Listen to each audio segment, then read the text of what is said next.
Alright, what's up you guys? This is kind of like a little checkup video, just, I don't know, just to keep my YouTube up and running, but basically, I just wanted to do a throughout my dock review. I know a lot of people have been doing this, and some people really don't care, so in my dock, I've got more in my applications folder, but in my dock I've got Mr. Finder, and that is the basically file manager of OS 10.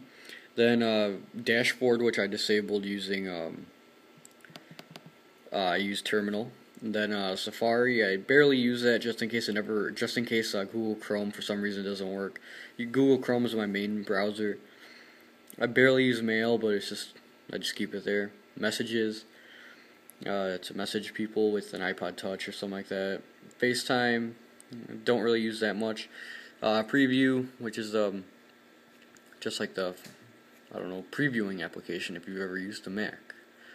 Address book is the address book, iCal, iTunes, Time Machine, which for some reason my drive is damaged, which is that one right there. Focus. Yeah, it's damaged. It's a 2 terabyte one. Photo booth. My cousins mess around on it. System preferences. Virtual DJ is what I used for the DJing application on that one video for my friend Renee. I used that for it, and it's some modified, I don't know, just weird version of it with a bunch of skins and a bunch of effects. I use Adobe After Effects CS5, which I'm going to be moving into CS6. I'm just waiting for a bunch of things to load up. Using Adobe Photoshop CS6, Adobe Audition CS6, moving over to Adobe After Effects CS6, and then Premiere is just for some like quick editing. I added the recent application tag thing. It's like a smart thing. Adobe Help, I was using Audition and something happened. uTorrent for my torrents. I don't want to go into my applications because it's going to take forever. But basically here, just some basics, I guess. Nothing too bad. I use Clean My Mac, CPU, Speed Accelerator, Cross that came with my iDJ3, Decadence, just some bunch of DJ applications. Drive Genius, random things here and there. I don't know, iMovie, basic iLife suite, and I'm actually reinstalling iMovie because for some reason something bad's going on and I can't publish my videos to YouTube. Portal 2, Pulp Motion Advanced for my intros, QuickTime, Stepmania, yeah. TomTom for navigation systems, transmission in case uTorrent fails, and if uTorrent fails, I've got BitTorrent right there. So, yeah. VLC player is what I used to watch movies. I used to have VMware Fusion. I have it, but it's on my external drive, which I said is damaged. Even though I think, yeah, they're mounted right there. Music backup stuff and Windows are right there, but I don't know. The rest of the stuff is just for like audio equipment. That Minecraft thing is actually a disk image that will never eject unless I restart the computer like twice or something like that. What else do I have? Another thing is that someone was asking me to go into my, to show you, I don't know, go into my iTunes and see something. But that was just a comment on something. Let's go through my menu bar while we're at it. So here, I'm under Finder. My MacBook is kind of dirty because I've been switching it in and out of my backpack. So, about this Mac, just got a message. Oh no. So about this Mac, let's go look in there. This is a MacBook, the one that got discontinued, and these are the specs. Running OS 10, version 10.7.4. So if any of you guys download any of my applications on my YouTube videos, they are working for 10.7.4. I didn't install any software updates because I only have 20 gigs of available space on my drive, and I'm just kind of squeezing all that out with stuff I don't need. Processor 2.4 gigahertz Intel Core 2 Duo, 2 gigs of RAM, DDR3 on my MacBook Pro, which I barely ever do any videos on because that's strictly for either DJing or something like that. That's just kind of my backup. But on my MacBook Pro, it is an Intel Core i5. I'm not sure the clock speed on it, but it's an Intel Core i5 with 4 gigs of RAM, so I don't know, it's kind of like it was think it's stock. I never really upgrade my stuff. Everything works fine the way it is. But yeah, someone told me to point out that I've got a pretty large library. Not the largest, but I'm not gonna brag. This is just what I use for parties and stuff in case anybody requests a song that I can't get. And if not, I use I have this audio manager built into here. I think it's under N. And it is under the Numark audio panel. This for the V7, and then I also use the IDJ3 and then the NS7, and I have all their audio cards built into here in case I'm switching over to any DJ equipment I need to use. And then basically what I do is that if you own a mix deck, if you know what the Numark mix deck is, you can actually set up the NS6 or NS7 sound card to work with the mix deck over USB MIDI. And what happens is you can actually put a YouTube video on and it'll load it up into the RAM, but you have to have it running though, and you can basically just edit it from there. So you can have like a YouTube video playing and you can scratch on it and stuff, but the bad thing is that it's not always compatible and sometimes it might jump around, but you can pitch bend and mix and put a bunch of effects on it. But yeah, what else can I explain? On my iTunes, I'm not really sure what to explain, but I've got my iPhone, which I'm taking the video with, and then I've got my iPad and a bunch of other stuff, just a bunch of playlists. But yeah, there's my MacBook. Just a quick review, because someone told me on my dock I used to have Final Cut Pro, and that was on my MacBook and MacBook Pro, because I can actually hook, since this is on the network, I can use this to share my applications with. That's why it's there. But let's go through our menu bar. Here's Finder, basic. There's a TomTom thing. Just kind of get the mouse over there. Oh no. Okay, so here's the TomTom thing, which is freezing, and that's what I don't like about my Mac, because it has very little RAM. The TomTom V 125. Yeah, my RAM is literally full. I might get 4 gigs. I actually do need the 4 gigs. Shades, if you don't know what that is, that means, let's say it's a dark night and you don't think that this brightness is low enough for you, or maybe just somewhere in between. You'd go up here and you'd grab this slider, and if you slide it, if I can focus on that, if you slide it, it'll go even darker.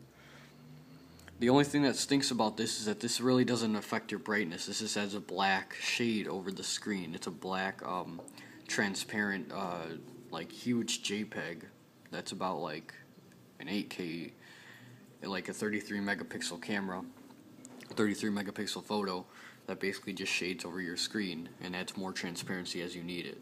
So it kind of gets annoying when you actually do need the color depth and you actually try to use it, it never works.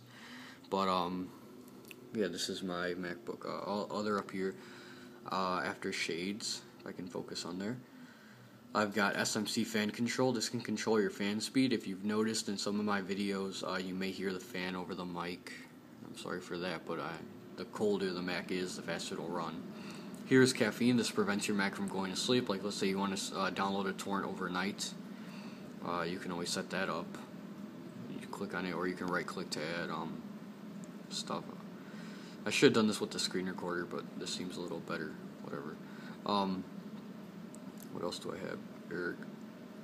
Okay. Right here, this is Boom. This is a really nice application. Sometimes, if you go to like your friend's house or something like that, and this isn't enough volume, or it might not be the case. You want to watch a YouTube video or some video online, and someone does the audio levels wrong, and it's slightly too low for you guys to even understand anything, and you turn the volume all the way up, and you can barely still understand them. This will help you out, but the only problem with this is that sometimes it might get stuck, and you won't blow your speakers. It'll just sound really distorted. This right here is called. This right here is Wi-Fi Send Server, which is supposedly for if you have an iPad or an iPhone, you can use the onboard keyboard to work with your Mac. Next up is this thing right here. This allows me, this is a server for Android phones, which is my Android phone that I'm working on a unboxing and review and discussion about it, or I don't know, the performance of it. And it lets you stream stuff to it. Next thing is Log Me In. This is what I use in case I'm far away from my Mac. This little line is called, this lets you arrange these menu bar icons, because as you know I have a lot and it gets annoying. This is Sophos antivirus. I used to have X6, but all of a sudden it got deleted, and I asked them for a refund and they wouldn't do anything. I have the disk laying around, but it really doesn't do anything. This is Google Sync. This works when you in Address Book. If you add your Google account, you can sync your address book to your phone, and it actually works pretty well. iChat, which is that little bubble there. Does the LED on the phone do anything to the screen? Hold on. Or kind of helps, but not exactly. The iChat bubble is when you are using iChat in conjunction with when you're using it in conjunction with Messages or iMessage. It'll help you use iChat. The Bluetooth is when I use my Bluetooth headphones that I think I did a review on them. Yeah, I did. My battery has to be replaced soon because it has about 800 cycles. The battery is fully charged, as you can see. And I actually am using my MacBook Pro 65, or is it an 85 watt adapter, so it charges pretty fast. This is what I use for TVs and stuff. So if you ever need to hook up to a display, then you would use this. You can hook up an HDMI cable to the mini display port or Thunderbolt port on the side. But yeah, this is my time machine doesn't work, and if I press backup now, it'll say that there's some problem with it, which I'm waiting to get fixed by Disk Warrior. Wi-Fi, you know what that is. You can change your keyboard, and then there, and then Spotlight. But that's mostly it. I'm not going to waste any more of you guys' time, but yeah, other than that, thank you guys for watching. It means a lot. And about that one question, I was using Final Cut until I realized that when you have more than 4 gigabytes of RAM, it doesn't work. And if you import a file that's over, I think it's like a 32 gigabyte file format, especially it sucks when you're using an iPhone 4S 64 gig, and then you take a 32 gigabyte video, or you have 32 gigabytes worth of video, or you have like a DSLR camera and you're shooting at 60 frames per second using a really pretty good lens, and you're outputting at 60 frames per second in a high quality audio, then you might not be able to import it.